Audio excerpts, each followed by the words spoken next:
I thought I was being kind, but living with my husband's best friends became a major headache.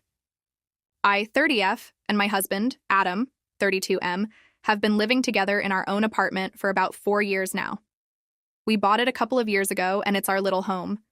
The problem is, Adam's best friend, Alex, 30M, and his wife, Sarah, 29F, moved in with us 3 months ago after being evicted from their rental apartment. Their landlord didn't want to renew the lease, and they didn't have enough savings to find a new place. At first, Adam told me that they could stay with us for a few months while they get back on their feet, save up, and find a new apartment.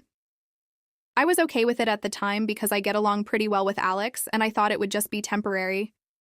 I'm not super close with Sarah, but I didn't mind them staying for a little while. In the beginning, everything was great. They were respectful of our space, and it felt like a bit of a party, honestly. It was like we were all on the same page about keeping things fun and lighthearted. We'd hang out, play games, and enjoy each other's company. But that quickly started to change after about a month. That's when Sarah started acting like she owned the place.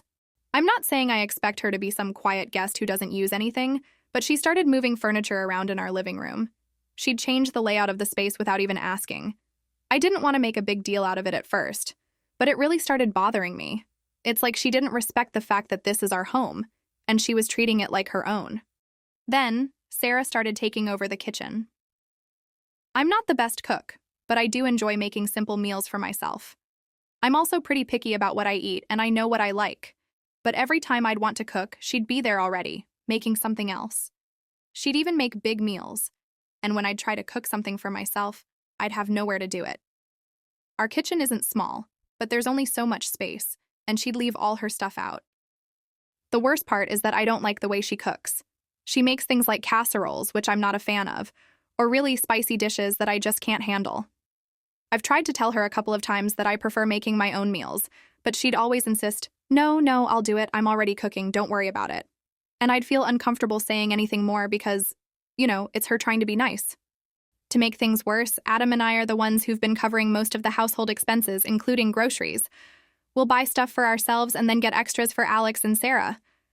I don't mind helping out, but it feels like it's becoming a bit of a burden. Alex and Sarah don't chip in much.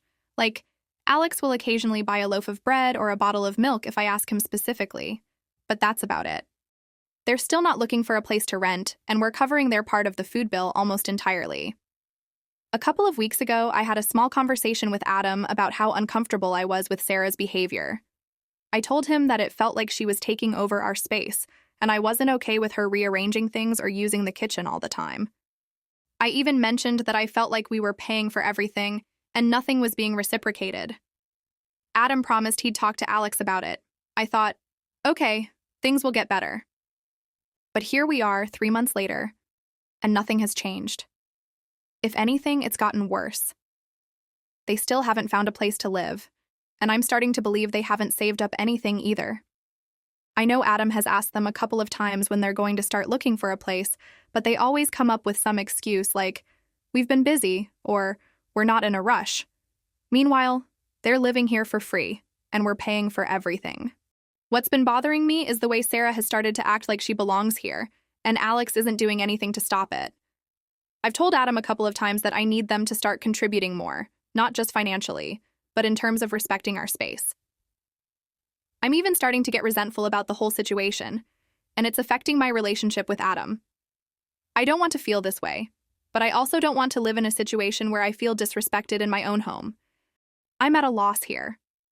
I don't know how to talk to Adam about it again without sounding like I'm just complaining, but I also don't want to keep living like this. I don't want to start a huge fight with Adam over this, but I can feel the tension building up. I love him, but I'm starting to feel like this situation is really straining our relationship. Update. Things are getting out of hand. I'm really at my breaking point. Okay, so where do I even begin? I didn't expect this post to blow up the way it did, and the responses really made me realize I'm not crazy for feeling this way. I know I've mentioned a lot of things before, but I need to give you all a proper update because it's like things have just escalated in the last couple of weeks. First of all, Adam and I finally had a more serious conversation about everything. To be honest, I tried to stay calm about the situation for as long as I could, But after I gave Adam another gentle reminder about how uncomfortable things were getting, he finally started to realize just how much of an issue Sarah and Alex had become. At first, he hadn't noticed how bad it was because he's been working long hours lately. By the time he comes home, it's late, and Sarah and Alex are already settled in the living room, and he's too tired to really take in the atmosphere. But here's where it gets messy.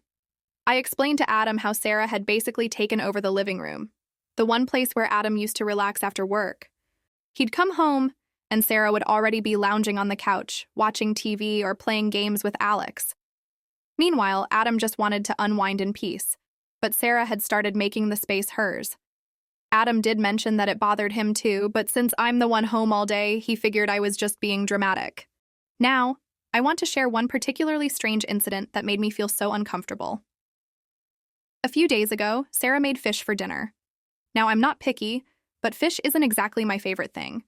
It's fine to eat, but I'm not going to go out of my way to make it. I didn't feel hungry that night, so I just wasn't interested in eating. Sarah, of course, noticed and asked me if I didn't like fish.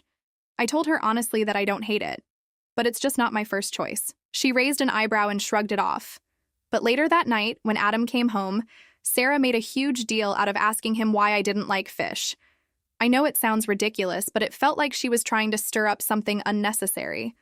I couldn't believe she'd bring it up to him when she already knew I wasn't hungry. And that wasn't the first time something like this had happened. There have been so many little moments where Sarah would ask me something, and then when Adam came home, she'd repeat the exact same question to him, as if trying to highlight every little thing I do or don't do. For example, one day she told Adam, "Your wife didn't eat much today," or "She didn't leave her room much today."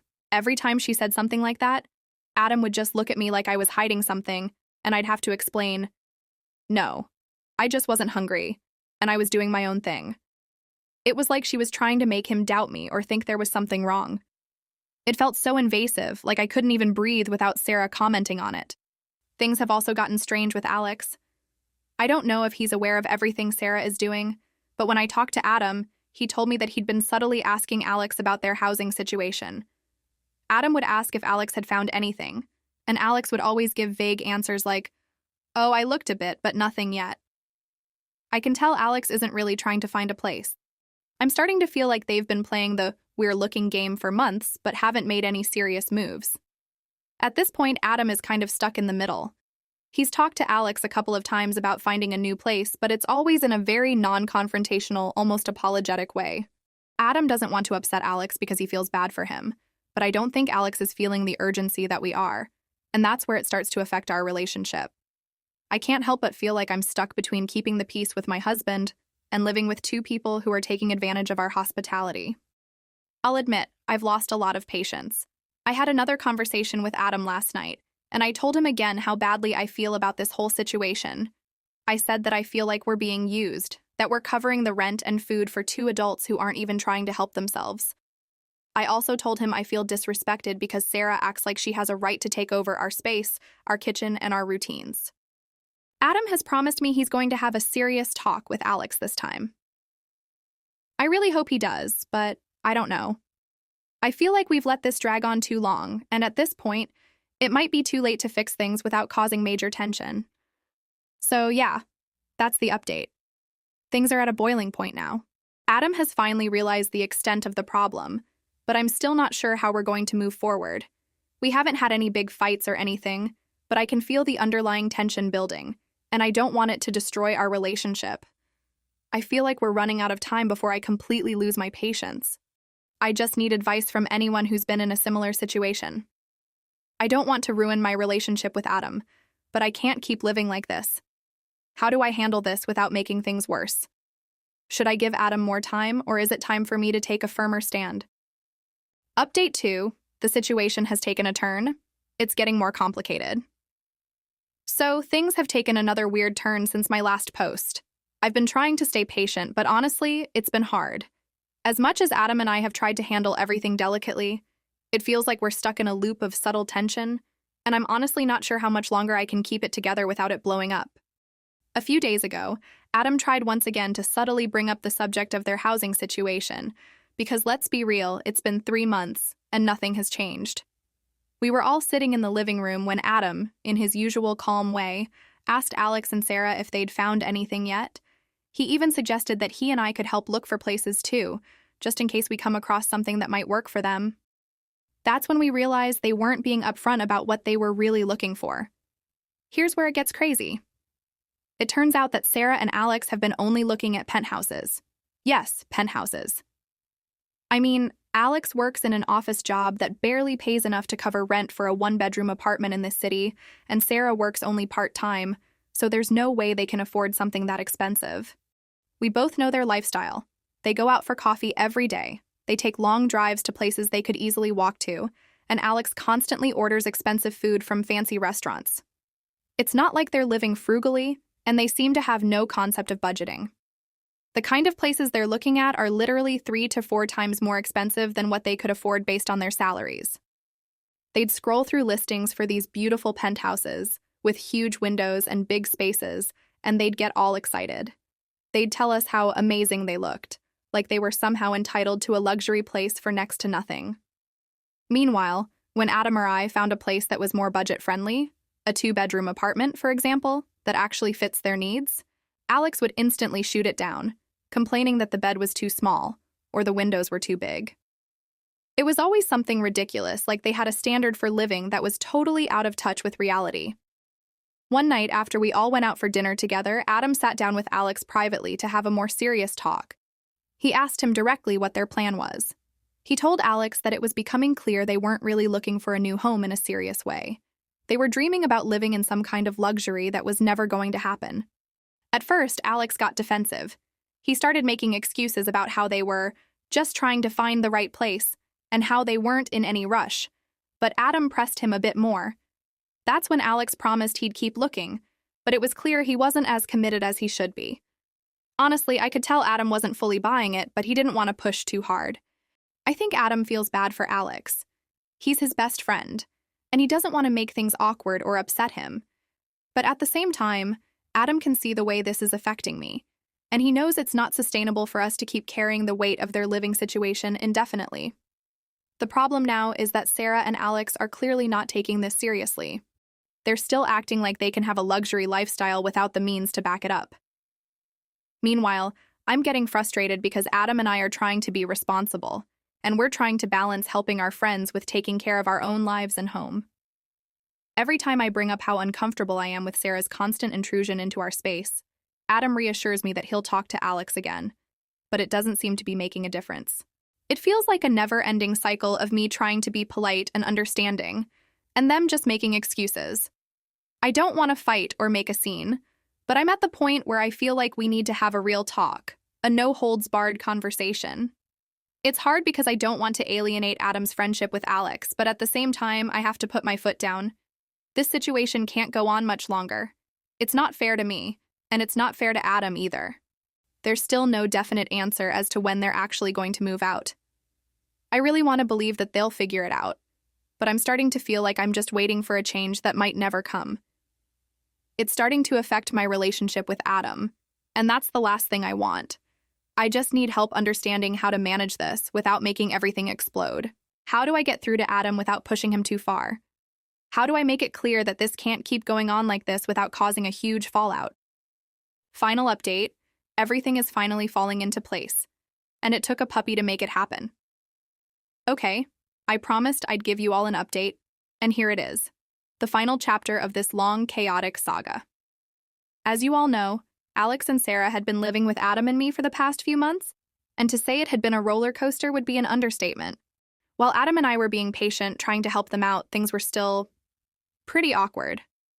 They hadn't made much progress on finding their own place, and the tension in the house was just growing. To make matters worse, they were still doing their best to live their high-maintenance lifestyle, while we were stuck footing most of the bills. But the worst part was how comfortable Sarah had gotten in our space. The constant rearranging, her need to take over the kitchen, and just her overall presence made me feel more and more suffocated. But then, one day, everything changed. It started when I got a call from an old friend of mine. He told me that his neighbor's dog had recently had puppies, and they were looking for homes for them. He asked if I was interested in adopting one. Now, Adam and I had always talked about getting a dog, but with everything going on, we never thought it was the right time. But hearing this news felt like an opportunity we couldn't pass up. I talked to Adam about it, and we both agreed we should get a puppy. I was beyond excited. This was the perfect distraction from all the stress, and we were both so ready for the responsibility. Plus, we knew a dog would bring some positive energy into the house. We went to see the puppies that weekend, and it was love at first sight. We picked a cute little puppy, a golden retriever, and I could already picture how he'd fit into our lives. We brought him home a couple of days later, and honestly, it was such a relief. Having him around made everything feel lighter. Here's where things got interesting, and by interesting, I mean dramatic. As soon as Sarah saw the puppy, it was clear she wasn't happy at all. She practically recoiled at the sight of him. She immediately started complaining about how dogs were messy, smelly, and noisy, and how they ruined everything. To be honest, I was a little shocked. I didn't even know she hated dogs this much. But Adam and I were set on having our puppy, so we didn't let her negativity get to us. Now here's the twist. Just 2 days after we brought the puppy home, Alex and Sarah were suddenly packing their bags. They were moving out, just like that. At first, I couldn't believe it. They'd been dragging their feet for months, but somehow the moment we got a dog, they found a new place to move into, and fast. They didn't say much, but I could tell they were relieved to be leaving. Sarah didn't even acknowledge the puppy when she left. It was like they'd been waiting for something to push them out, and apparently it was the presence of a dog in the house. As they were leaving, I joked to Adam, if I'd known getting a dog was the key to getting them out, I would have adopted one on the first day they moved in. We laughed, but honestly, I couldn't help but feel a little bit relieved. Things had been tense for so long, and this felt like the closure we needed. So now it's just Adam, me, and our new furry family member. Our puppy has brought so much joy to our lives already. He's playful, sweet, and honestly, just what we needed. It's like he's filled a little hole we didn't even realize was there. Adam and I are closer than ever, and we're finally enjoying our home again, just the way it should be. As for Alex and Sarah, well, they found their own place, but I'm honestly not sure where they are or how things are going. I'm just glad they're gone. It's sad, but I think we all needed some space to grow. I wish them well, but I'm not looking back. I just wanted to thank everyone who has supported me throughout this crazy time. Your advice, your kind words, and your understanding really helped me through some tough moments. I never thought I'd be dealing with a situation like this, but here I am, happy, relieved, and now with a new member of the family.